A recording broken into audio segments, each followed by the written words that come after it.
जय हिंद प्यारे बच्चों, मैं जितेंद्र कुमार पांडे आपका स्वागत करता हूं आपके अपने ही YouTube platform target with Jitendra पर। प्यारे बच्चों, यूपी बोर्ड 2026 के लिए हम लोग आज कक्षा 10 की हिंदी की क्लास देखेंगे। इसमें मॉडल पेपर पहला देखेंगे। ऐसे प्रश्नों को लिया गया है जो परीक्षा में बार बार आते रहते हैं और आप लोगों को बता दें कि मॉडल पेपर करने से आपके बहुत सारे फ़ायदे हैं। जैसे कि आपको सारी समस्याएं एक साथ मिल रही हैं, सारे क्वेश्चन एक साथ मिल रहे हैं, तो आपका कहाँ पर वीक पॉइंट है आप उसे अभी सुधारने के लिए आपके पास मौका भी है। तो चलिए, शुरुआत करने से पहले अगर आप लोगों ने अब तक चैनल को सब्सक्राइब नहीं किया है तो चैनल को सब्सक्राइब कर लीजिए, बेल आइकन दबा दीजिए और साथ ही साथ क्लास को लाइक करके अपने मित्रों के पास में शेयर भी कर दीजिए।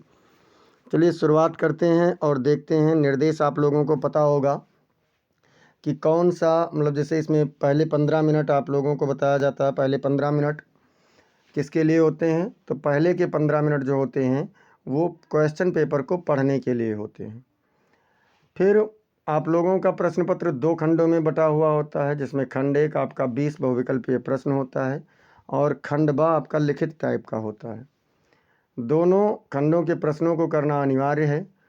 प्रश्न जो पहला खंड होता है उस खंड के प्रश्न को OMR शीट पर करना है और ध्यान रहे OMR शीट में एक प्रश्न के लिए एक ही विकल्प भरें तथा किसी भी प्रकार से OMR या इरेजर या पत्ती का प्रयोग ना करें।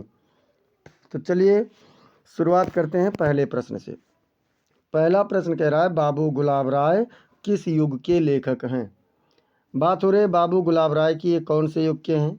क्या ये भारतेंदु युग हैं या द्विवेदी युग या फिर शुक्ल युग या फिर शुक्लोत्तर युग? तो बाबू गुलाब राय की बात करें तो बाबू गुलाब राय हैं शुक्ल युग के लेखक हैं। सी वाला विकल्प आपका सही आंसर हो जाएगा। प्रश्न संख्या 2 कह रहा है, चिंतामणि किस विधा की रचना है? निबंध है या कविता है या नाटक है या फिर कहानी है? तो जो चिंतामणि है बच्चों, चिंतामणि निबंध है और किसकी रचना है ये भी आप लोग बता दीजिए। तो ये है आचार्य रामचंद्र शुक्ल की रचना। किसकी रचना है? आचार्य रामचंद्र शुक्ल की रचना है चिंतामणि। इसके बाद चलते हैं प्रश्न संख्या 3 पर। प्रश्न संख्या 3 क्या कह रहा है? गबन किसकी रचना है? गबन किसकी रचना है? क्या ये मुंशी प्रेमचंद की है या जयशंकर प्रसाद या सूर्यकांत त्रिपाठी निराला या फिर हरिकृष्ण प्रेमी? तो बच्चों, गबन रचना की अगर बात करें तो गबन है मुंशी प्रेमचंद जी की।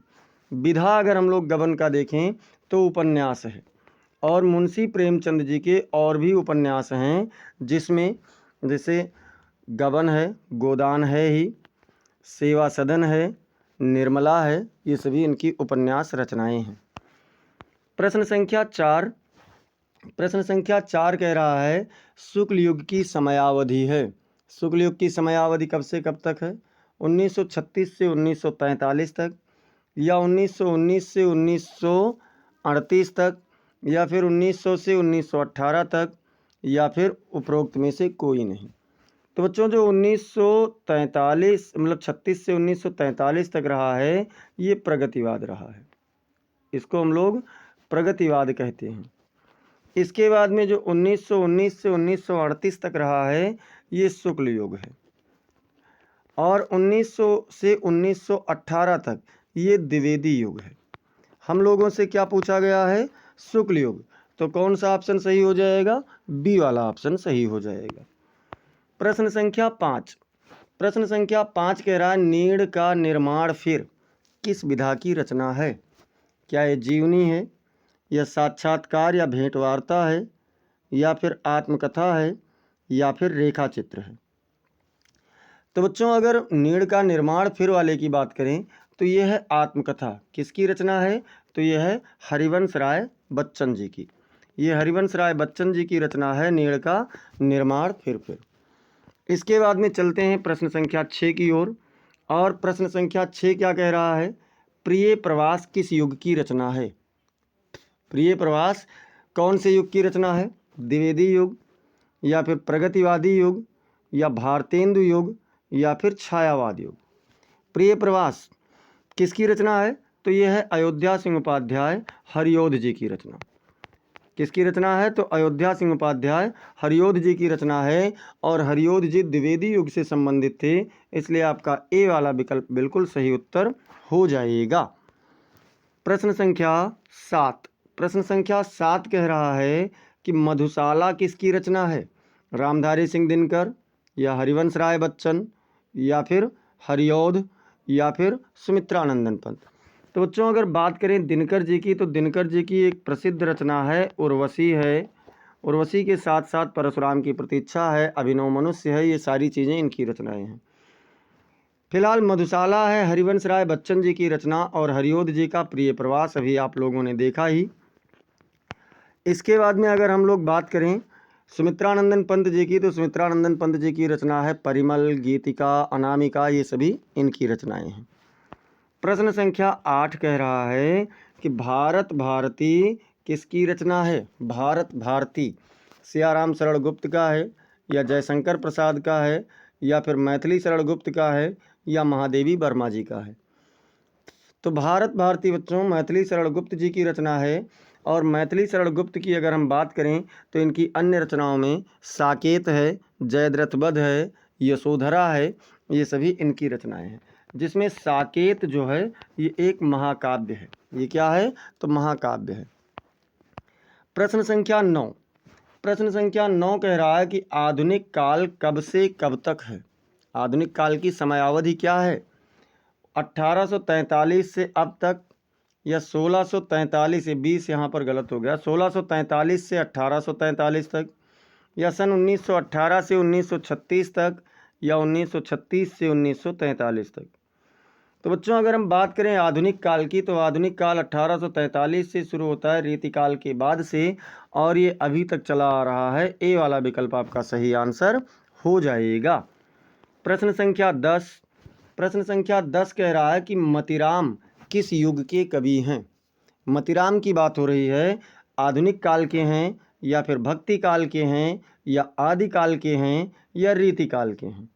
तो मतीराम, घनानंद, आलम, बोधा, ठाकुर, ये सभी किस काल के हैं बच्चों? ये सभी रीतिकाल के हैं। डी वाला विकल्प आपका बिल्कुल सही आंसर हो जाएगा। प्रश्न संख्या 11। अब यहाँ से शुरू होता है व्याकरण वाले प्रश्न। तो व्याकरण वाले प्रश्नों में देखते हैं, पूछ रहा है हास्य रस का अस्थाई भाव है। हास्य रस का अस्थाई भाव क्या शोक होता है या हास होता है या रति होती है या फिर निर्वेद होता है? तो मित्रों हास्य रस का अस्थाई भाव हास होता है। बी वाला विकल्प आपका सही आंसर हो जाएगा। प्रश्न संख्या 12। प्रश्न संख्या 12 के लिए एक दोहा लिखा गया है, सोहत ओढ़े पीतपट श्याम सलोनी गात मनो नीलमणि शैल पर आतप पर्यो प्रभात। पर्यो यहाँ पर दूसरी तरीके से लिख गया है। तो कह रहे हैं कि सोहत ओढ़े पीतपट मतलब भगवान श्री कृष्ण श्याम सलोने गात, जो अपने सांवले सुंदर शरीर पर, श्याम मतलब सांवला, सलोने मतलब सुंदर, गात मतलब शरीर, और पीत मतलब पीला, पट मतलब वस्त्र। भगवान श्री कृष्ण जब अपने सांवले सुंदर शरीर पर पीला वस्त्र ओढ़ते हैं तो बहुत ही सुंदर लगते हैं, सुशोभित लगते हैं, और ऐसे लगते हैं मनो नीलमणि शैल पर, मानो नीलमणि की चट्टान, शैल मतलब चट्टान पर, आतप मतलब सूर्य की किरण, पर्यो प्रभात सुबह सुबह सूर्य की किरण आकर के पड़ गई हो। अब पूछ रहे हैं उपरोक्त पंक्तियों में कौन सा अलंकार है? उपमा अलंकार है या उत्प्रेक्षा अलंकार है या फिर रूपक अलंकार है या श्लेष अलंकार है? तो बच्चों उत्प्रेक्षा की परिभाषा में आप लोगों ने लक्षण में पढ़ा होगा कि जनु जानो मनु मानो जनो मनो जनहु मनो। अगर इस तरीके के शब्द मिल रहे हैं तो कौन सा अलंकार होता है? तो वहाँ पर आपका उत्प्रेक्षा अलंकार होता है। तो इस हिसाब से यहाँ पर जब उपमेय में उपमान की संभावना की जाए, मतलब ये जानते हैं कि उपमेय और उपमान अलग अलग है लेकिन वहाँ पर भी संभावना कर रहे हैं, तो वहाँ पर उत्प्रेक्षा अलंकार होता है। बी वाला विकल्प आपका सही आंसर हो जाएगा। प्रश्न संख्या 13 कह रहा है कि रोला छंद में कुल कितने चरण होते हैं? 3 होते हैं या 2 होते हैं या फिर 4 होते हैं या फिर 5 होते हैं? रोला में कुल कितने चरण होते हैं बच्चों? तो रोला छंद की बात करें तो रोला एक सममात्रिक छंद है। कैसा छंद है? रोला एक सममात्रिक छंद है। इसमें 4 चरण होते हैं और इसके प्रत्येक चरण में 24-24 मात्राएं होती हैं। तो आपका सी वाला विकल्प सही आंसर हो जाएगा। प्रश्न संख्या 14। प्रश्न संख्या 14 कह रहा है आकर्षण शब्द में किस उपसर्ग का प्रयोग किया गया है? उपसर्ग क्या है? तो वह शब्दांश जो किसी शब्द के आरंभ में जुड़ करके उसके अर्थ को, उसके शब्दभेद को बदल देते हैं, उन्हें क्या कहते हैं? उपसर्ग कहते हैं। अब आकर्षण में कौन सा उपसर्ग है? वी है या मान है या फिर अक है या फिर आ है? तो बच्चों आकर्षण शब्द में आ उपसर्ग का प्रयोग किया गया है। डी वाला विकल्प आपका सही उत्तर हो जाएगा। प्रश्न संख्या 15। प्रश्न संख्या 15 कह रहा है कि रचना के आधार पर वाक्य के कितने भेद होते हैं? 2 या फिर 5 या फिर 8 या फिर 3? रचना के आधार पर पूछा है। जब भाव के आधार पर पूछेगा तो हिंदी में 8 भेद होते हैं। भाव के आधार पर, भाव के आधार पर कितने भेद होते हैं? भाव या अर्थ के आधार पर तो 8 होते हैं। हमसे क्या पूछा है? रचना के आधार पर। और रचना के आधार पर अगर देखें तो 3 होता है। 3 कौन कौन से? एक तो सरल होता है, दूसरा मिश्रित होता है और तीसरा क्या होता है? कमेंट सेक्शन में आप लोग खट से बता दीजिए तीसरा कौन सा होता है। प्रश्न संख्या 16। प्रश्न संख्या 16 कह रहा है कि पीताम्बर में कौन सा समास है? कर्मधारय है या फिर द्वंद्व है या फिर बहुब्रीहि है, बहुत्रीहि नहीं बहुब्रीहि, या फिर तत्पुरुष है? तो बच्चों अगर पीताम्बर का हम समास विग्रह करें तो क्या होता है? पीत है अंबर जिसका, पीला है वस्त्र जिसका, अर्थात श्री कृष्ण। और ये कौन सा समास हो गया? तो ये बहुब्रीहि हो गया। जहाँ पर कोई भी पद यानी पहला पद या दूसरा पद, कोई भी पद प्रधान ना हो बल्कि कोई अन्य पद प्रधान हो रहा हो, वहाँ पर कौन सा समास होता है? तो पीताम्बर वो होता है, बहुब्रीहि समास होता है। अब चलते हैं प्रश्न संख्या 17। प्रश्न संख्या 17 कह रहा है कि आंसू का तत्सम रूप है। आंसू का तत्सम रूप क्या अबु है या फिर अंशु है या फिर रोना है या फिर आँख है? तो बच्चों मैं बता दूं इसमें से सारे ऑप्शन गलत टाइप हो गए हैं। ये जो अंश लिखा है इसको मैं लिख रहा था अश्रु, लेकिन मिस हो गया। तो इसमें कौन सा होगा? अश्रु होगा सही विकल्प आप लोगों का। अब चलते हैं प्रश्न संख्या 18। प्रश्न संख्या 18 क्या कह रहा है? कर्तवाच्य में किसकी प्रधानता होती है? वाच्य भी आपके सिलेबस में है और 3 प्रकार का वाच्य होता है, कर्मवाच्य, कर्तवाच्य और भाववाच्य। तो पूछ रहे हैं कि किसकी प्रधानता होती है? कर्ता की प्रधानता या फिर भाव की प्रधानता या कर्म की प्रधानता या इनमें से कोई नहीं? तो जो वाच्य होगा उसी की प्रधानता होगी। कर्तवाच्य होगा तो कर्ता की प्रधानता होगी, कर्मवाच्य होगा तो कर्म की प्रधानता होगी, भाववाच्य होगा तो भाव की प्रधानता होगी। तो इसके अकॉर्डिंग आपका ए वाला विकल्प बिल्कुल सही उत्तर हो जाता है। प्रश्न संख्या 19 कह रहा है कि ताभ्यः शब्द में वचन एवं विभक्ति है। ताभ्यः, ताभ्यः में कौन सा वचन है और कौन सी विभक्ति है? षष्ठी विभक्ति एक वचन या फिर सप्तमी विभक्ति द्विवचन या षष्ठी विभक्ति बहुवचन या फिर चतुर्थी विभक्ति बहुवचन? तो बच्चों ताभ्या जो होता है तय तान ताभि ताभ्या यानी चतुर्थी विभक्ति बहुवचन होता है। डी वाला विकल्प आपका बिल्कुल सही उत्तर हो जाएगा। प्रश्न संख्या 20। प्रश्न संख्या 20 पूछ रहा है कि निम्नलिखित में सर्वनाम है। सर्वनाम कौन सा है? मनुष्य या फिर बचपन या फिर वह या इनमें से कोई नहीं? तो मनुष्य और बचपन क्या है? ये आपकी संज्ञा है। ये क्या है बच्चों? तो ये संज्ञा है। और वह क्या है? ये सर्वनाम है। तो सी वाला विकल्प आपका बिल्कुल सही उत्तर हो जाएगा। फिर चलते हैं प्रश्न संख्या 20 तक का, यानी जो OMR वाला था वो हो चुका। अब हम लोग दूसरे खंड की, यहाँ दूसरा खंड होना चाहिए लेकिन यहाँ भी आ लिख गया है तो कोई बात नहीं, ये खंड बा है और इसके पहले वाला अभी तक खंड आ चल रहे थे। कौन सा खंड है? तो खंड बा है। इसमें आपसे कह रहा है निम्नलिखित गद्यांश पर आधारित 3 प्रश्नों का उत्तर दीजिए। मतलब गद्यांश है उस पर आधारित 3 प्रश्न हैं और उन प्रश्नों का आपको उत्तर देना है। तो चलिए देखते हैं गद्यांश क्या है। गद्यांश कह रहे हैं कि यह कोई बात नहीं है कि एक स्वभाव और रुचि के लोगों में ही मित्रता हो सकती है। मतलब कह रहे हैं कि ऐसा, लेखक कह रहे हैं कि कोई ऐसा जरूरी नहीं है कि मित्र बनने के लिए एक ही स्वभाव होना चाहिए, एक ही तरीके के होना चाहिए और एक ही पसंद होना चाहिए। समाज में भिन्नता देखकर भी लोग एक दूसरे की ओर आकर्षित होते हैं। समाज में क्या होता है, एक दूसरे की ओर आकर्षित होने के लिए विभिन्नता भी देखा जाना चाहिए। गुण हम मतलब सर यहाँ जो होना चाहिए, जो भी गुण हम में नहीं है, हम चाहते हैं कि ऐसा मित्र मिले जिसमें वह गुण हो। मान लीजिए आपके अंदर कोई गुण नहीं है, जैसे कोई अंग्रेजी नहीं पढ़ पा रहा है, तो वो चाहता है कि कोई ऐसा मित्र मिले जो उसे अंग्रेजी पढ़ना सिखा सके। चिंताशील मनुष्य प्रफुल्लित चित्त का साथ करता है।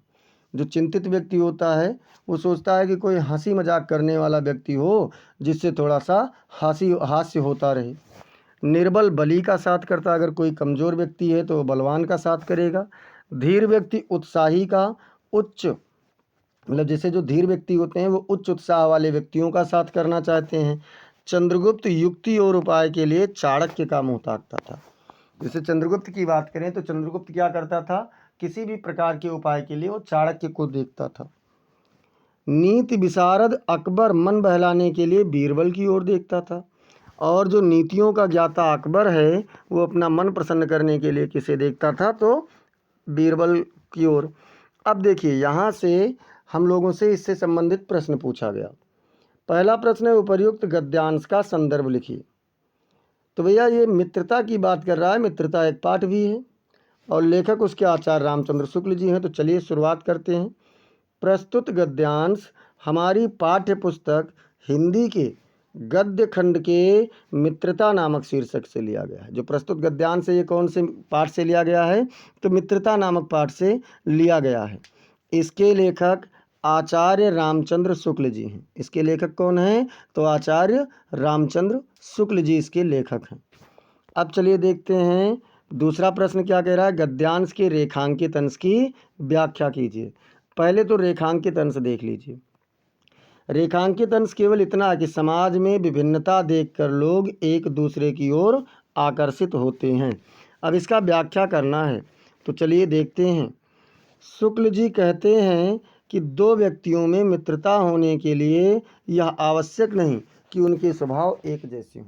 शुक्ल जी के कहने का क्या मतलब है कि दो व्यक्तियों में मित्रता होने के लिए कोई ज़रूरी नहीं है कि उनके स्वभाव एक जैसे ही हों और उनकी रुचियां समान हो, ये भी आवश्यक नहीं है। मतलब ये आवश्यक नहीं है कि उनकी रुचि समान हो, उनकी पसंद समान हो, उनके स्वभाव एक जगह से हों, वरन भिन्न स्वभाव के लोगों में भी मित्रता हो सकती है। अलग अलग स्वभाव वाले लोग भी मित्र बन सकते हैं। समाज में व्याप्त विभिन्नता को देखकर निर्धन व्यक्ति धनी की और निर्बल शक्तिशाली की ओर तथा विनीत नम्र व गंभीर व्यक्ति उत्साही व्यक्ति की ओर आकर्षित होते हैं। मतलब अपने से विपरीत गुण वाले व्यक्ति की ओर ये लोग आकर्षित होते हैं, जिससे कि उन्हें विपरीत समय में उचित प्रेरणा मिल सके।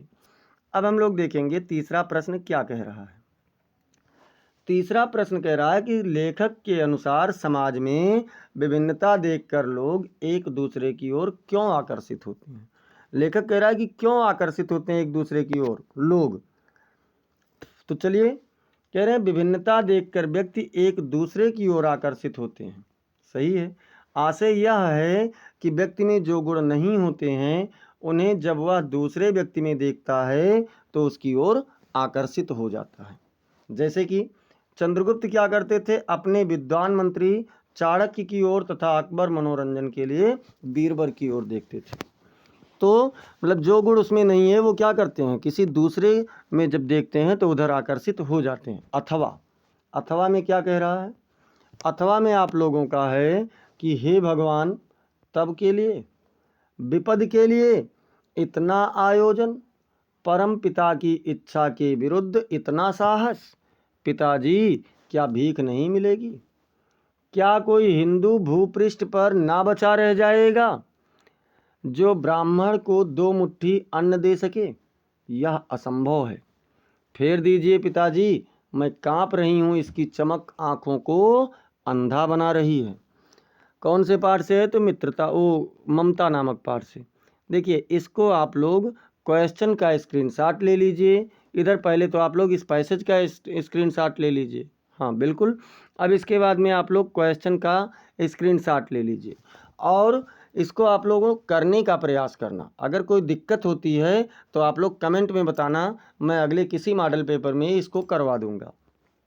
अब देखते हैं प्रश्न संख्या 2 क्या कह रहा है। प्रश्न संख्या 2 कह रहा है कि दिए गए पद्यांश पर आधारित 3 प्रश्नों का उत्तर दीजिए। कितने प्रश्नों का उत्तर देना है?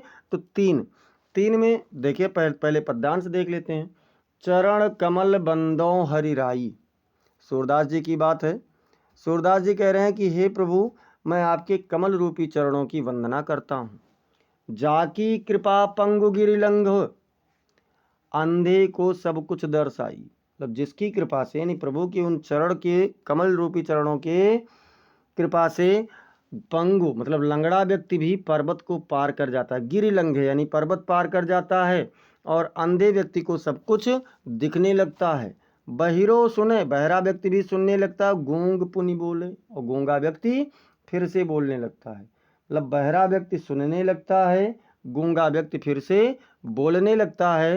रंक चले सिर छत्र धराई, निर नहीं सिर होना चाहिए। जो भिखारी, रंक मतलब भिखारी भी अपने सिर पर राजा के समान छत्र धारण करके चलने लगता है। सूरदास स्वामी करुणा में बार बार बंदों ती पाई। सूरदास जी कहते हैं कि मैं ऐसे करुणा रूपी स्वामी अर्थात प्रभु के उन पैरों की बारंबार वंदना करता हूँ। अब देखो कह रहे हैं उपर्युक्त पद्यांश का संदर्भ लिखिए। तो चलिए संदर्भ लिख देते हैं।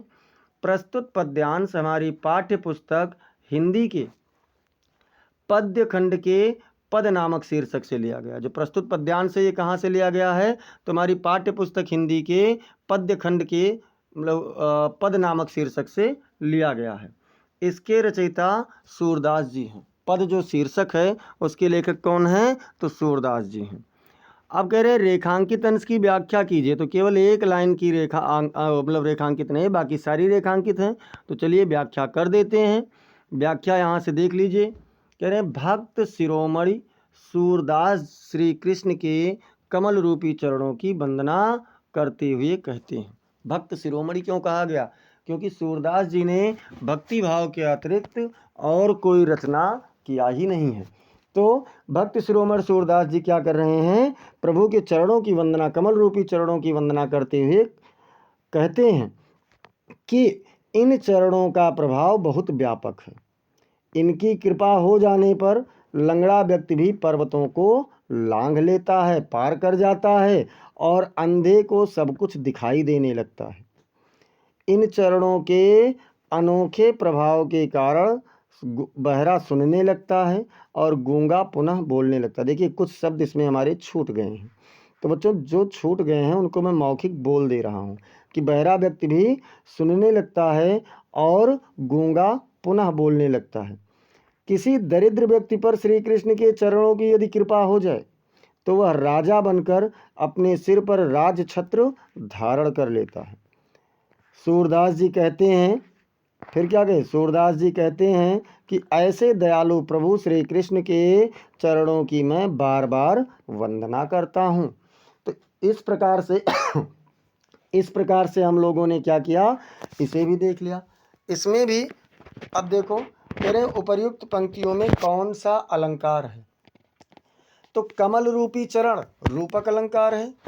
कमल रूपी चरण में कौन सा है? तो रूपक अलंकार है, और बाकी में अनुप्रास अलंकार है। अब चलते हैं अथवा वाले में। अथवा में भी है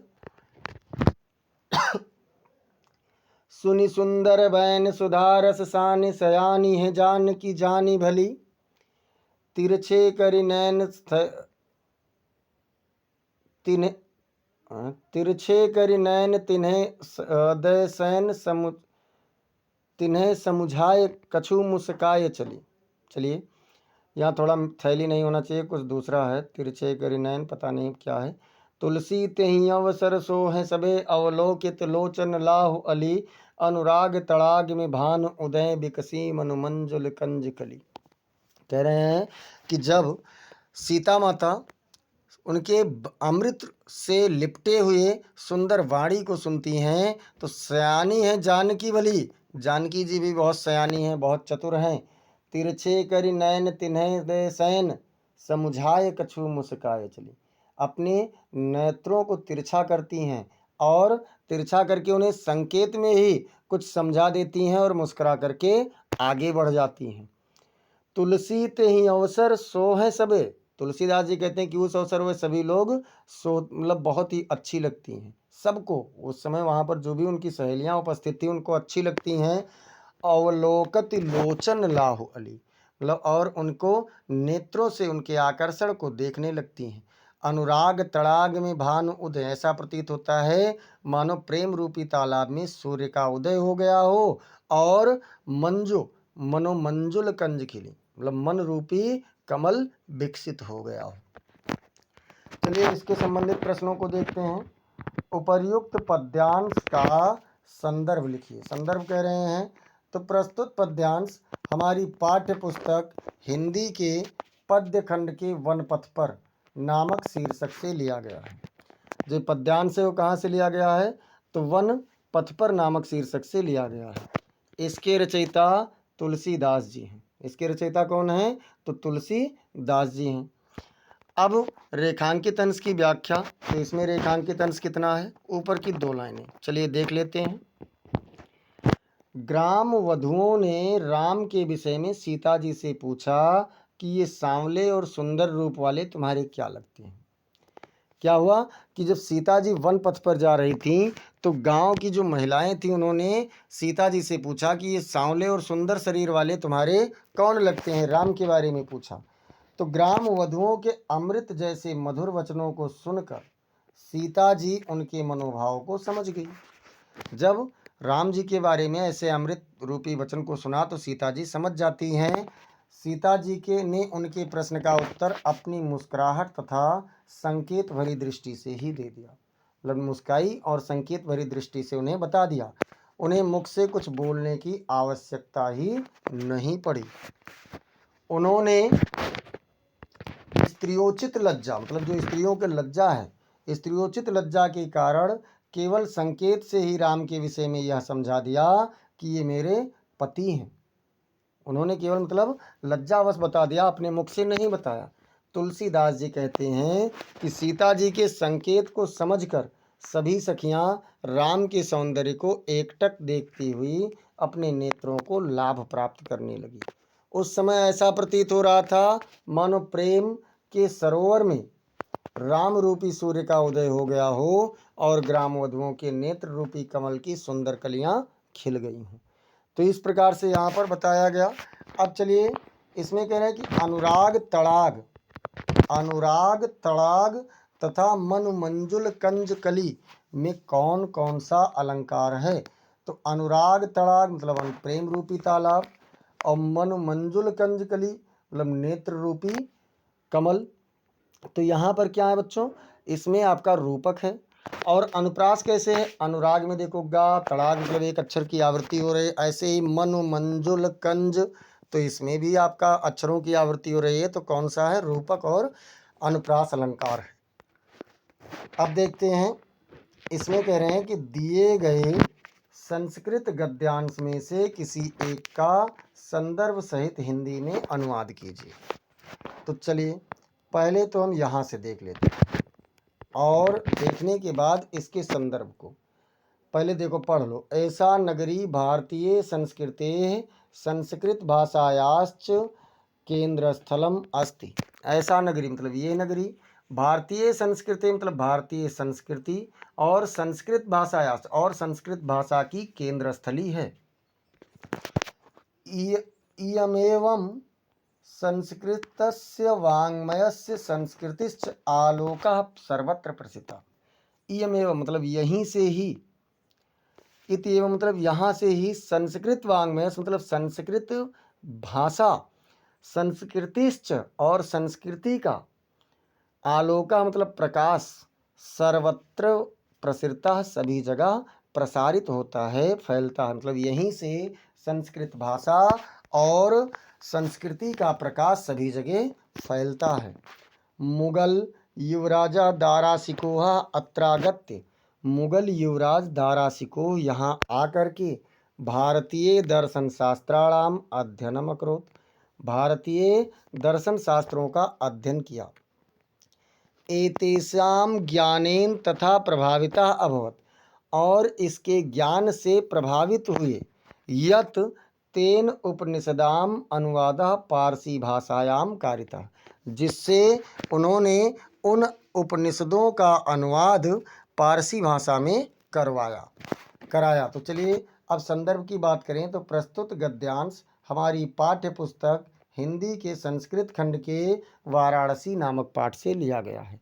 देखिए इसमें लेखक रचयिता नहीं होते तो उसको लिखने की कोई आवश्यकता नहीं है।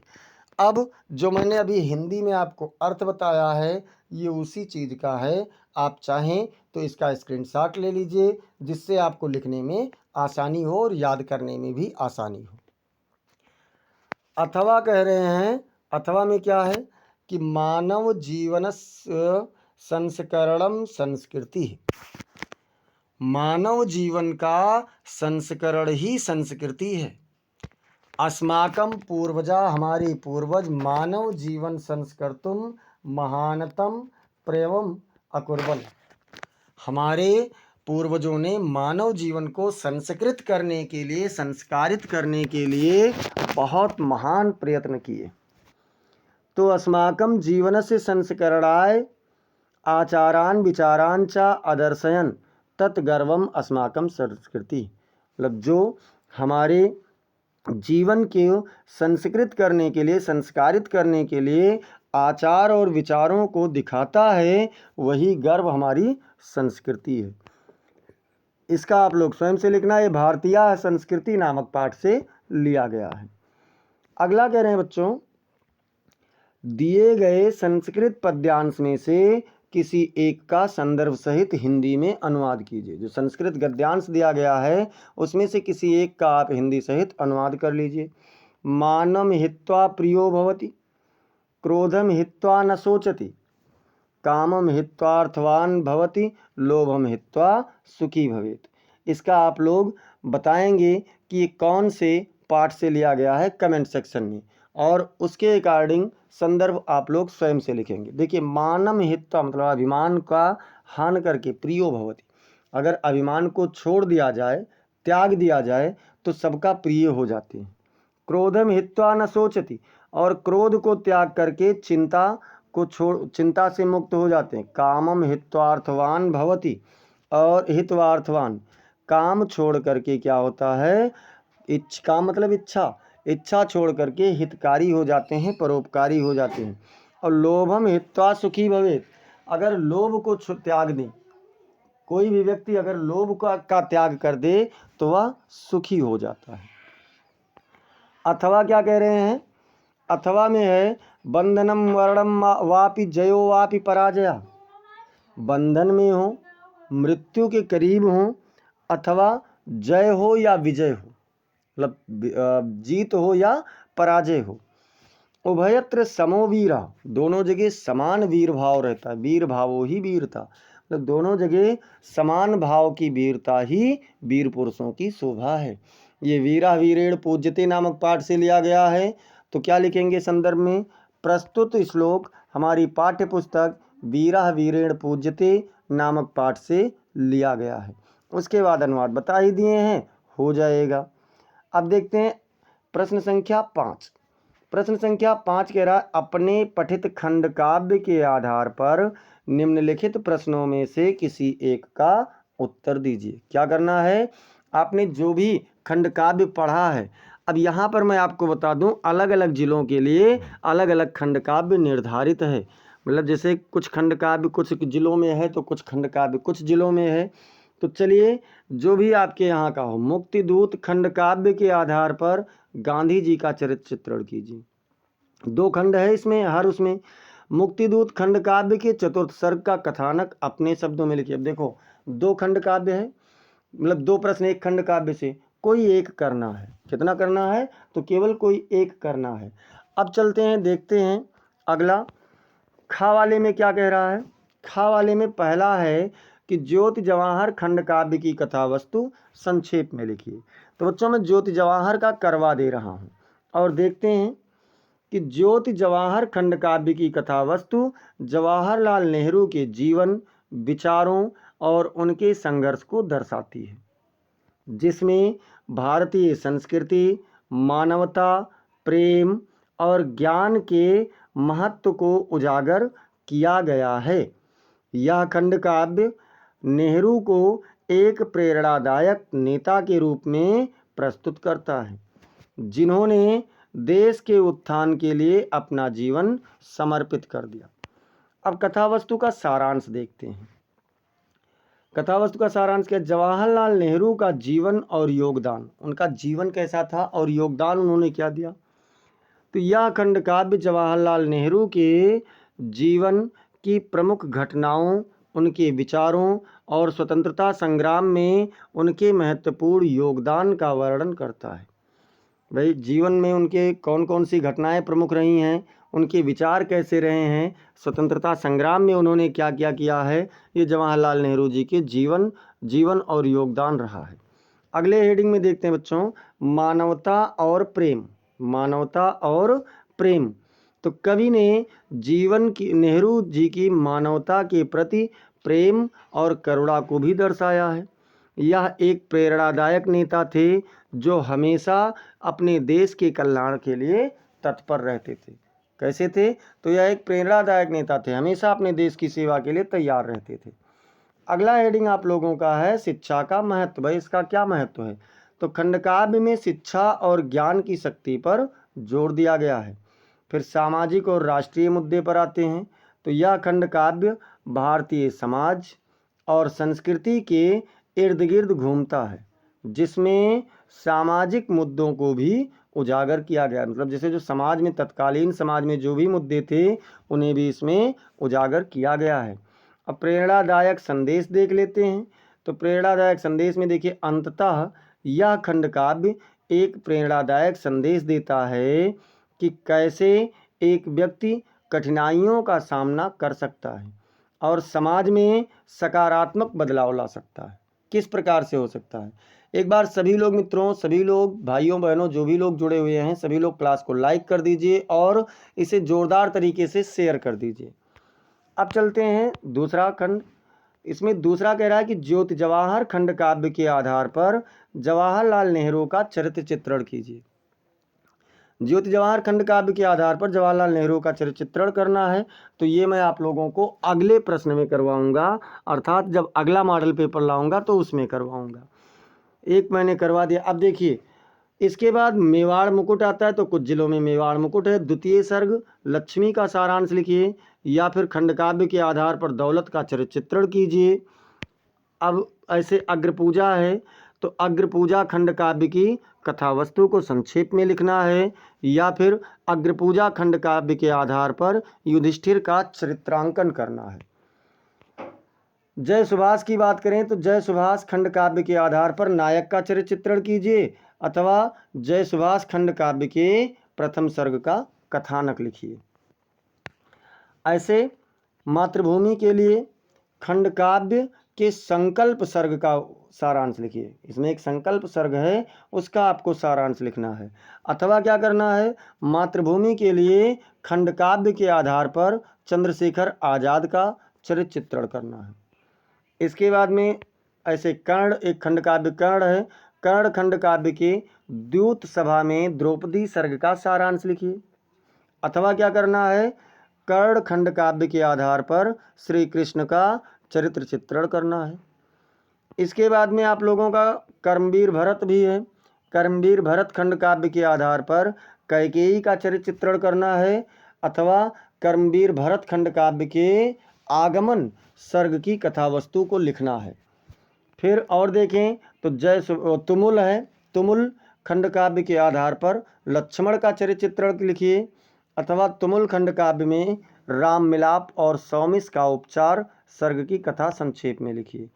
अब यहाँ पर मैं आपको बता दूं बच्चों, जो भी आप लोगों का खंड काव्य होगा, उस खंड काव्य में से आप लोग एक काम जरूर करना कि आप लोग उन खंड काव्यों में जो भी प्रमुख पात्र है उसका चरित्र चित्रण याद कर लेना, और साथ ही साथ आप लोग उसके क्या करेंगे, और आप लोग उसमें से सारांश को भी तैयार कर लेंगे।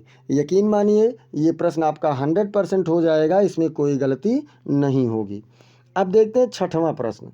छठवें प्रश्न में कह रहा है, छठवें के का में, कि दिए गए लेखकों में से किसी एक का जीवन परिचय लिखते हुए उनकी एक प्रमुख रचना का उल्लेख कीजिए। तो कौन सी प्रमुख रचना है? डॉक्टर राजेंद्र प्रसाद, मतलब कवि कौन, लेखक कौन है? डॉक्टर राजेंद्र प्रसाद हैं, जयशंकर प्रसाद हैं और आचार्य रामचंद्र शुक्ल जी हैं।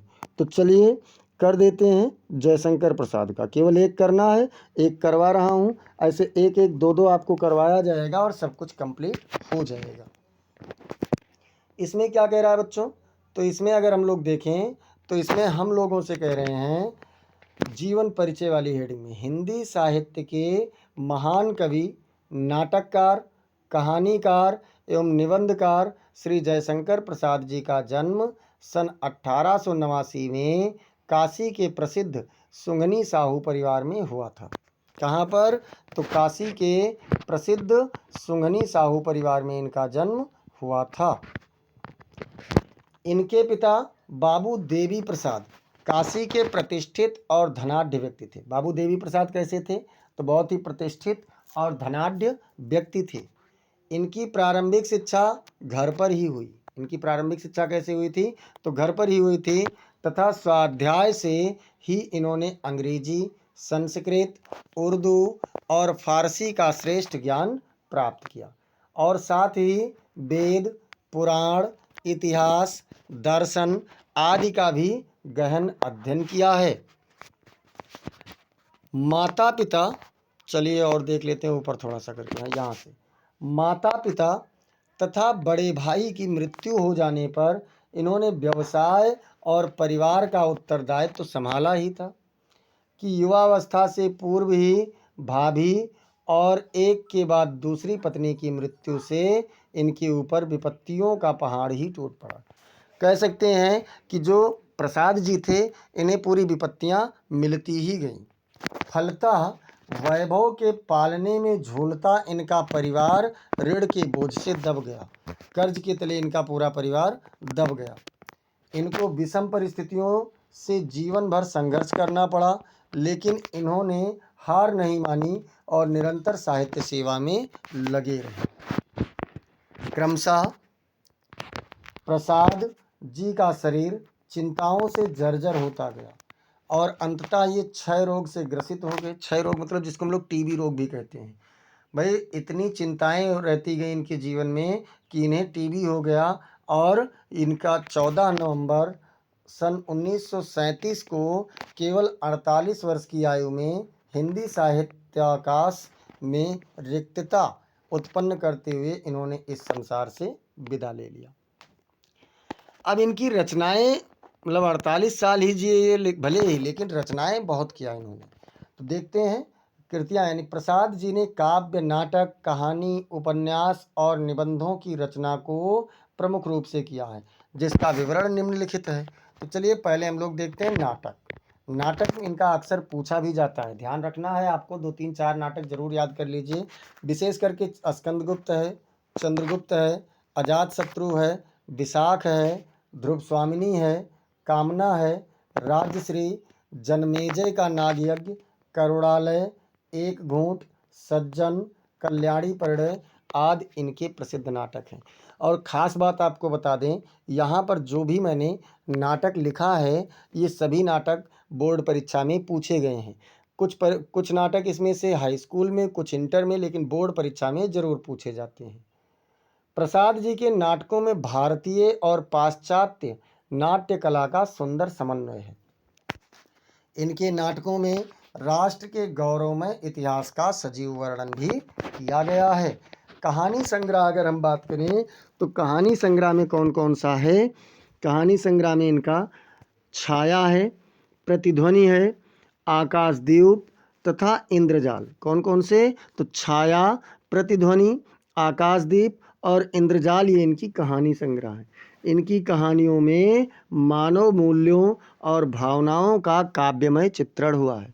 मानव मूल्य और भावनाओं का क्या हुआ है? तो काव्यमय चित्रण हुआ है। बात करें उपन्यास में तो इनका 3 उपन्यास रहा है, कंकाल, तितली और इरावती। इरावती इनका अपूर्ण रहा है, पूरा नहीं कर पाए थे। प्रसाद जी ने अपने इन उपन्यासों में जीवन की वास्तविकता का आदर्शोन्मुख चित्रण किया है। जीवन की वास्तविकता का आदर्शोन्मुख चित्रण इन्होंने इसमें किया है। निबंध संग्रह की बात करें तो निबंध संग्रह में क्या है? काव्य कला तथा अन्य निबंध। काव्य कला और अन्य निबंध क्या है? इस निबंध संग्रह में प्रसाद जी के गंभीर चिंतन तथा साहित्य संबंधी स्वस्थ दृष्टिकोण की अभिव्यक्ति हुई है। क्या हुआ है कि गंभीर चिंतन है और साहित्य संबंधी स्वस्थ दृष्टिकोण की भी अभिव्यक्ति इसमें हुई है। अब काव्य की बात करें तो काव्य में इन्होंने कामायनी, जो कि एक महाकाव्य है और बहुत प्रसिद्ध भी है, आंसू लिखा, झरना लिखा और लहर लिखा। ये इनके प्रसिद्ध काव्य हैं, जिसमें कामायनी छायावाद युग का महाकाव्य है। तो इस प्रकार से हम लोगों ने देखा प्रश्न संख्या 6 का और इसमें हमने देखा जयशंकर प्रसाद जी का जीवन परिचय। फिर खंड खा में कह रहे हैं, दिए गए कवियों में से किसी एक का जीवन परिचय देते हुए अपनी मतलब इनकी एक प्रमुख रचना का उल्लेख कीजिए। कौन कौन से? गोस्वामी तुलसीदास जी हैं, सुमित्रानंदन पंत जी हैं और महाकवि सूरदास जी हैं। तो चलिए हम लोग देख लेते हैं इसमें महाकवि सूरदास जी का। एक एक लोगों का ऐसे पढ़ेंगे तो अभी मॉडल पेपर, सारे मॉडल पेपरों में मिला करके सब कुछ हो जाएगा। जीवन परिचय देखते हैं। सूरदास जी का जन्म सन 1478 ईस्वी में बैसाख शुक्ल पक्ष पंचमी तिथि यानी सन 1535 विक्रमी संवत में 1535 में आगरा मथुरा मार्ग पर स्थित रोनकता नामक ग्राम में हुआ था। कहाँ पर? तो आगरा मथुरा मार्ग पर स्थित एक रोनकता ग्राम है, वहाँ पर। अच्छा, कुछ विद्वान दिल्ली के निकट सीही ग्राम में भी इनका जन्म स्थान मानते हैं। कुछ विद्वान ऐसा मानते हैं कि ये इनका जन्म स्थान दिल्ली के निकट सीही नामक स्थान था। सूरदास जी जन्मांध थे, मतलब जन्म से अंधे थे।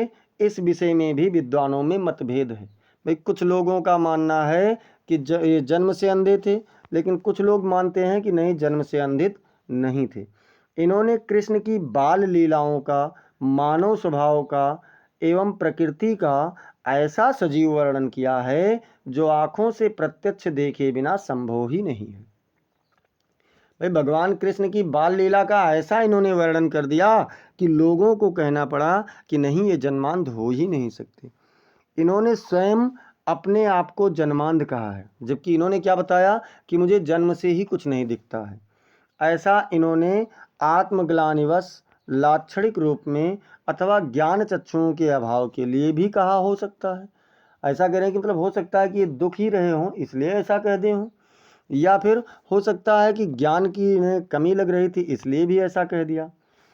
लेकिन अब देखते हैं, सूरदास जी की रुचि बचपन से ही भगवत भक्ति के गायन में थी। सूरदास जी बचपन से ही भगवान की भक्ति के गान करते रहते थे। इनसे भक्ति का एक पद सुनकर पुष्टि मार्ग के संस्थापक महाप्रभु वल्लभाचार्य ने इन्हें अपना शिष्य बना लिया और श्रीनाथ जी के मंदिर में कीर्तन करने का भार इन्हें दे दिया। अब श्री वल्लभाचार्य के पुत्र विट्ठलनाथ जी ने अष्टछाप नाम से 8 कृष्ण भक्ति सब कवियों का जो संगठन किया था, मतलब एक संगठन बनाया जिसमें 8 कृष्ण भक्ति कवि थे, उसका नाम अष्टछाप दिया। सूरदास जी इसके सर्वश्रेष्ठ कवि थे, इसमें उन्हें प्रमुख स्थान दिया गया था। वह गऊ घाट पर रहकर जीवन पर्यंत कृष्ण की लीलाओं का गायन करते रहे। सूरदास जी का गोलोकवास, मृत्यु यानी जिसको कह सकते हैं 1583 ईस्वी में यानी 1640 विक्रमी संवत में गोसाई विट्ठलनाथ के सामने, मतलब गोस्वामी विट्ठलनाथ के सामने गोवर्धन पर्वत की तलहटी के परसौली नामक ग्राम में हुआ था। और क्या हुआ था? ये एक पद गा रहे थे, खंजन नयन रूप रस माते पद का गान करते हुए इन्होंने अपने इस भौतिक शरीर का अर्थात इस शरीर का त्याग कर दिया था। अगर रचनाओं की बात करें तो महाकवि सूरदास की निम्नलिखित 3 रचनाएं ही उपलब्ध हैं। कौन से? एक तो सूर सागर है, दूसरा सूर सारावली है, और तीसरा कौन सा है? तो तीसरा इनका है साहित्य लहरी। अब चलते हैं साहित्य में इनका स्थान क्या है, इसे भी देख लीजिए। भक्त कवि सूरदास का स्थान हिंदी साहित्याकाश में सूर्य के समान ही है। इसीलिए तो कहा गया है कि सूर सूर तुलसी शशि, अर्थात सूरदास जी सूर्य के समान हैं और तुलसीदास जी शशि अर्थात चंद्रमा के समान है। उडगन केशवदास, और केशवदास जी तारागणों के समान हैं। अभी के कवि खद्दोत्सम, और अब के जो कवि हैं वह छोटे छोटे दीपक के समान हैं, जहाँ तहाँ करत प्रकाश, जो जगह जगह प्रकाश करते रहते हैं। प्रश्न संख्या 7 कह रहा है बच्चों कि अपनी पाठ्यपुस्तक में से कंठस्थ कोई एक श्लोक लिखिए जो इस प्रश्न पत्र में ना आया हो। कौन सा श्लोक? सर्वे भवन्तु सुखिनः सर्वे सन्तु निरामयाः। चलिए लिख देते हैं यही श्लोक, क्योंकि ये आया तो है नहीं। सर्वे भद्राणि पश्यन्तु माँ कश्चित् दुख भाग भवेत्। आपको मैं बता दूं 3 श्लोक आप लोग कम से कम याद कर लेना, तो ये क्वेश्चन नहीं गलत होगा, क्योंकि 2 ऊपर दिया है। अनुवाद करने वाले में 2 श्लोक देता है, अथवा करके किसी एक का अनुवाद करना होता है। तो अगर आप 2 ही मान लो याद करके गए, या एक ही याद करके गए और वहाँ पर वो आ गया, तब तो फंस गए ना। तो इसलिए 3 याद कर लेना और ये क्वेश्चन आपका कंप्लीट हो जाएगा। जब सभी लोग सुखी हों, सभी लोग निरोगी रहें, सबका कल्याण हो, किसी को कोई भी प्रकार का दुख ना हो, ये आपका हो गया। प्रश्न संख्या 8 देखते हैं बच्चों। प्रश्न संख्या 8 कह रहा है कि निम्नलिखित में से किन्हीं 2 प्रश्नों का उत्तर संस्कृत में दीजिए। यहाँ पर आपको 4 प्रश्न दिए जाएंगे, जिसमें से केवल 2 प्रश्न का उत्तर ही देना है। कौन सा? भारतीय संस्कृतेः मूलम किम अस्ति। भारतीय संस्कृति के मूल में क्या है? तो देखते हैं। विश्वस्य स्रष्टा ईश्वरा एक एव। विश्व की सृष्टि करने वाला, रचना करने वाला ईश्वर एक ही है। इति मतलब यही भारतीय संस्कृति मूलम अस्ति, भारतीय संस्कृति के मूल में है। दूसरा प्रश्न कह रहा है बच्चों कि पुरुराजा कः आसीत्। पुरुराज कौन था? तो पुरुराजा एकः भारतवीरः आसीत्। पुरुराज एक भारतवीर थे। फिर अगला कह रहे हैं कि चंद्रशेखर कः आसीत्। चंद्रशेखर कौन थे? तो भैया चंद्रशेखर प्रसिद्ध क्रांतिकारी देशभक्तश्च आसीत्। चंद्रशेखर प्रसिद्ध क्रांतिकारी, देशभक्त और देशभक्त थे। चौथा कह रहा है कि वीरा केन पूजते। भैया वीर किसकी पूजा करते हैं? तो वीरा वीरेण पूजते। एक वीर दूसरे वीर की पूजा करेगा। प्रश्न संख्या 9। प्रश्न संख्या 9 कह रहा है बच्चों कि निम्नलिखित में से किसी एक विषय पर निबंध लिखिए। कोई भी एक विषय पर आप लिख दीजिए। 3 विषय यहाँ पर मैंने दिया है: पर्यावरण, संरक्षण के उपाय, आतंकवाद कारण एवं निवारण, और नारी सशक्तिकरण। जिसमें से मैं आप लोगों को करवाने चल रहा हूँ आतंकवाद कारण एवं निवारण का। तो चलिए देख लेते हैं प्रस्तावना। प्रस्तावना क्या कह रहे हैं? मनुष्य भय से निष्क्रिय और पलायनवादी बन जाता है। कोई भी मनुष्य है तो भय से पूरी तरीके से निष्क्रिय हो जाएगा, अर्थात कुछ कर नहीं पाता है। और क्या होगा? पलायनवादी यानी भागने का प्रयत्न करता है। इसलिए लोगों में भय उत्पन्न करके कुछ असामाजिक तत्व अपने नीच स्वार्थों की पूर्ति करने का प्रयास करने लगते हैं। इसीलिए क्या होता है कि जो असामाजिक तत्व हैं वो अपने नीच स्वार्थ अर्थात जो उनके गंदे स्वार्थ हैं उसे पूरा करने का प्रयास करते हैं। इस कार्य के लिए वह हिंसापूर्ण साधनों का प्रयोग भी करते हैं। ऐसी स्थितियां ही आतंकवाद का आधार हैं। ऐसी स्थितियां ही क्या हैं? आतंकवाद का आधार हैं। आतंक फैलाने वाले आतंकवादी कहलाते हैं। जो लोग आतंक फैलाते हैं उन्हें क्या कहते हैं? तो उन्हें आतंकवादी कहते हैं। ये कहीं से बनकर नहीं आते हैं, मतलब कहीं अलग से नहीं आते हैं। ये भी समाज के एक ऐसे अंग हैं जिनका काम आतंकवाद के माध्यम से किसी धर्म, समाज अथवा राजनीति का समर्थन करना होता है। किसी भी धर्म, समाज, राजनीति का समर्थन करते रहते हैं। ये शासन का विरोध करने में बिल्कुल नहीं हिचकिचाते। जो शासन है उसका विरोध करने में बिल्कुल भी ये नहीं हिचकिचाते हैं तथा जनता को अपनी बात मनवाने के लिए विवश करते रहते हैं, मजबूर करते रहते हैं। आतंकवाद का अर्थ देख लीजिए। तो आतंकवाद से बने इस शब्द का सामान्य अर्थ है आतंक का सिद्धांत। आतंकवाद का अर्थ क्या है? आतंक का सिद्धांत। यह अंग्रेजी के टेररिज्म शब्द का हिंदी रूपांतरण है। आतंक का अर्थ होता है पीड़ा, डर या आशंका।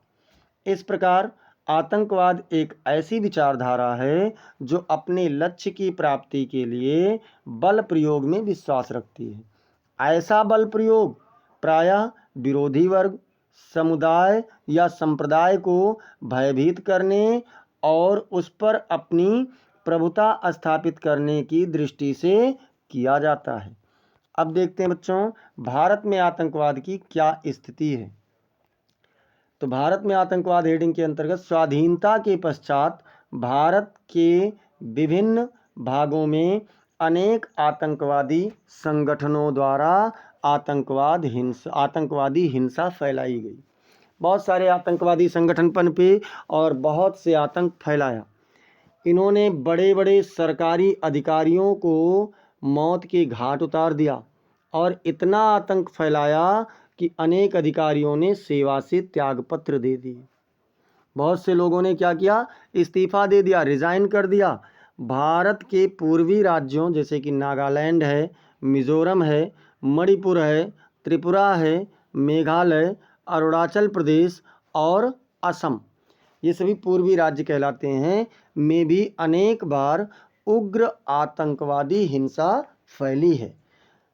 कई बार आतंकवादी हिंसा फैली है, किंतु लेकिन क्या है, अब यहाँ असम के बोडो आतंकवाद को छोड़कर से सभी शांत हैं। जो बोडो आतंकवादी हैं उनको छोड़कर के बाकी सभी लोग शांत हैं। बंगाल के नक्सलवादी से जो नक्सलवादी आतंकवादी पनपा था वह बंगाल से बाहर भी खूब फैला। मतलब बंगाल में नक्सलवाद पनपा और वहाँ से बाहर भी भारत के अन्य राज्यों में भी फैला। बिहार तथा आंध्र प्रदेश अभी भी उसकी भयंकर आग में झुलस रहे हैं। मतलब बिहार और कहाँ, तो आंध्र प्रदेश में अभी भी वह लोग एक्टिव हैं। कश्मीर घाटी में भी पाकिस्तानी तत्वों द्वारा प्रेरित आतंकवादी प्रायः राष्ट्रीय पर्वों जैसे कि 15 अगस्त, 26 जनवरी, 2 अक्टूबर आदि पर भयंकर हत्याकांड करके अपने अस्तित्व की घोषणा करते रहते हैं कि मैं अभी हूँ, अर्थात समाप्त नहीं हुआ हूँ। और पाकिस्तान वाले आतंकवादियों से तो आप लोग बार बार परिचित होते ही रहते हैं। वो कितना भी मारे जाएं, कितना भी लतियाए जाएं, लेकिन सुधरने वाले नहीं हैं। स्वातंत्र्योत्तर आतंकवादी गतिविधियों में सबसे भयंकर रहा पंजाब का आतंकवाद। पंजाब का आतंकवाद बहुत भयानक रहा। 20वीं शताब्दी की 9वीं दशाब्दी में, मतलब कि 1990 के बाद की बात हो रही, 1980 के बाद की बात हो रही है, में पंजाब में जो कुछ हुआ उससे पूरा देश विक्षुब्ध और हतप्रद हो उठा। श्रीमती इंदिरा गांधी की हत्या के बाद भी श्री राजीव गांधी को भी इसी प्रकार के आतंकवादी संगठन का शिकार होना पड़ा। अब आतंकवाद का समाधान क्या है, तो चलिए देखते हैं। आतंकवाद का समाधान। भारत में विषमतम स्थिति तक पहुँचे आतंकवाद के समाधान पर संपूर्ण देश के विचारकों और चिंतकों ने अनेक सुझाव रखे, किंतु यह समस्या अभी भी अनसुलझी ही है। बहुत से लोगों ने अपने अपने विचार बताए, लेकिन समस्या का समाधान अभी नहीं हुआ। इस समस्या का वास्तविक हल ढूंढने के लिए सर्वप्रथम यह आवश्यक है कि सांप्रदायिकता का लाभ उठाने वाले सभी राजनीतिक दलों की गतिविधियों में परिवर्तन हो जाए। मतलब जो भी राजनीतिक दल हैं उनकी गतिविधियों में परिवर्तन हो। राजनीतिक दल खुद ही क्या करते हैं, कहीं ना कहीं जातिवाद फैला देते हैं। जब इलेक्शन करीब में आता है तो वह जातिवाद फैला करके जाति के नाम पर, धर्म के नाम पर, समुदाय के नाम पर वोट मांगने लगते हैं। तो सबसे पहले तो इस विचारधारा को परिवर्तित किया जाना चाहिए, क्योंकि इसमें जहाँ पर ज़्यादा जातियाँ हैं, जो जातियाँ ज़्यादा हैं उन्हीं को प्राथमिकता देने लगते हैं कि हमें इनसे ज़्यादा वोट बैंक मिलेगा। तो वहाँ जो निम्न जाति वाले लोग हैं, जो कम संख्या वाले जातियाँ हैं, उनमें कहीं ना कहीं असंतोष हो जाता है। सांप्रदायिकता के दोष से आज भारत के सभी राजनीतिक दल न्यूनाधिक रूप से दूषित अवश्य हैं। कोई राजनीतिक दल कम है, कम प्रदूषित है, इससे कम प्रयोग करता है राजनीति में सांप्रदायिकवाद, जातिवाद का प्रयोग, तो कोई ज़्यादा करता है। लेकिन हर राजनीतिक दल कहीं ना कहीं इस भाव से प्रेरित हैं। तो सबसे पहले इनमें परिवर्तन होना चाहिए। दूसरा क्या होना चाहिए? सीमा पार से प्रशिक्षित आतंकवादियों को प्रवेश को और वहां से भेजे जाने वाले हथियारों व विस्फोटक पदार्थों पर कड़ी चौकसी रखनी होगी तथा सुरक्षा बलों को आतंकवादियों की अपेक्षा अत्याधुनिक अस्त्र शस्त्रों से लैस करना होगा, जिससे वह बाहरी विदेशों से कोई भी चीज़, ऐसी चीज़ें ना मंगा सकें। तीसरी बात क्या है कि आतंकवाद को महिमा मंडित करने वाले युवकों की मानसिकता बदलने के लिए आर्थिक सुधार करने होंगे। आर्थिक सुधार की भी आवश्यकता है। आतंकवाद का एक कारण ये भी है। उपसंहार देखते हैं बच्चों। यह एक विडंबना ही है कि महावीर, बुद्ध, गुरु नानक और महात्मा गांधी जैसे महापुरुषों की जन्मभूमि पिछले कुछ दशकों से अधिक अशांत हो गई है। क्योंकि महात्मा गांधी हैं, महावीर हैं, बुद्ध हैं, गुरु नानक हैं, इन सभी ने क्या किया था? शांति की बात की थी। देश की 125 करोड़ जनता ने हिंसा की सत्ता को स्वीकार करते हुए इसे अपने दैनिक जीवन का अंग मान लिया है। मतलब बहुत सारी 125 करोड़ जनता जो है, यानी कि ज़्यादा से ज़्यादा जो जनता है, इसने क्या किया? इसे अपना अंग मान लिया है और किसी भी प्रकार से इसको स्वीकार कर लिया है। भारत के विभिन्न भागों में हो रही आतंकवादी गतिविधियों ने देश की एकता और अखंडता के लिए संकट भी उत्पन्न कर दिया है। आतंकवाद का समूल नाश ही इस समस्या का समाधान है। भारत सरकार द्वारा एक नया आतंकवाद जो टांडा एक मतलब क्या है? आतंकवाद विरोधी कानून है। तो उसके बजाय क्या होना चाहिए? यहाँ पर एक कोई नया लेकर के आए। लेकिन ये सख्त और व्यापक कानून भी आतंकवाद को समाप्त करने की गारंटी नहीं है। भाई, जो टांडा इन्होंने आतंकवादी कानून लाया है, इससे भी नहीं हो पा रहा है। आतंकवाद पर संपूर्णता से अंकुश लगाने की इच्छुक सरकार को अपने उस प्रशासनिक तंत्र को भी बदलने पर विचार करना चाहिए जो इन कानूनों पर अमल करता है।